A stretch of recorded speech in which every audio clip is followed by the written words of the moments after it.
Kita ke kasus penembakan Bintaro. Meski polisi telah membuka kasus ini, namun sejumlah kejanggalan diungkap istri korban tewas dan juga kriminolog.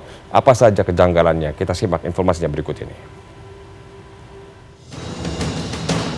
Pintu keluar tol Bintaro Pesanggerahan Jakarta Selatan seakan menjadi saksi bisu kasus penembakan Bintaro yang menewaskan satu orang dan melukai satu orang lainnya pada Jumat malam 27 November.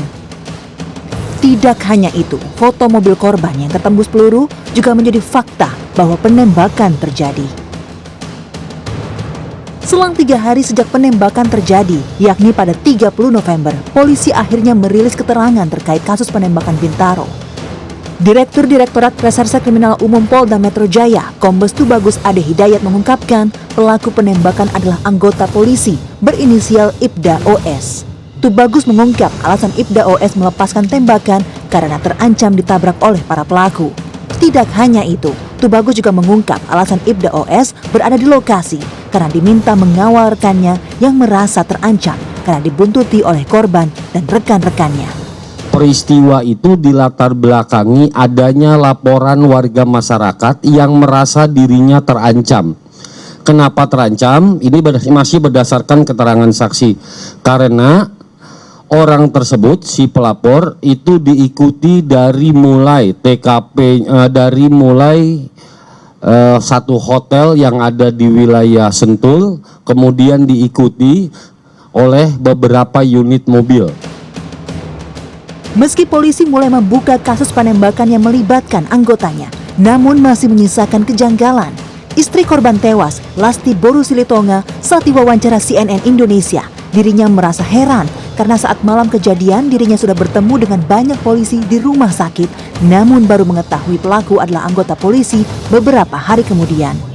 Sama banyak polisi yang moto-motoin itu foto sama yang wawancarai temennya bapaknya yang korban, yang satu kan nggak terlalu parah, yang bapaknya yang parah. Itu banyak polisinya yang datang ke sana, sama pengakuannya dari Polda, dari Polres Jakarta Selatan, sama apa lagi satu itu. Ada 3 yang datang, banyak polisi, Mbak. Oh, berarti Mbak Lasti sudah sempat didatangi oleh pihak kepolisian? Udah di rumah sakit. Makanya saya bingung kenapa setelah lama baru diketahuan pelakunya ini gitu. Kenapa kan dari situ kan udah tahu polisi. Mbak Lasti? Oke, baik, terputus. Tidak hanya istri dari korban tewas, kriminolog Adrianus Meliala juga mengungkap sejumlah kejanggalan. Di antaranya polisi belum mengungkap hubungan antara pelaku Ibda OS dengan rekannya yang merasa dibuntuti. Adrianus juga mempertanyakan kenapa Ibda OS mau melepaskan tembakan mematikan kepada korban, padahal korban saat kejadian tidak memegang senjata. Adalah apakah kalau misalnya benar bahwa 2 orang korban ini yang memacu mobilnya sehingga kemudian lalu mengenai atau hampir mengenai sang polisi, itu apakah benar atau tidak gitu ya? Atau jangan-jangan ini hanya memang kilahnya sang polisi saja gitu ya. Dan kalau memang benar demikian, maka apakah tidak misalnya perlu dilakukan tembakan peringatan ke atas dulu ya, daripada langsung kemudian melakukan tembakan yang bersifat blank point ya, langsung ke arah sasaran dan pasti bersifat mematikan. Sejauh ini polisi telah merespon kejanggalan yang diungkap istri korban. Kabid Humas Polda Metro Jaya, Kombes Ezulpan mengatakan saat ini proses penyelidikan masih berlangsung sehingga polisi belum bisa mengungkap motif sebenarnya.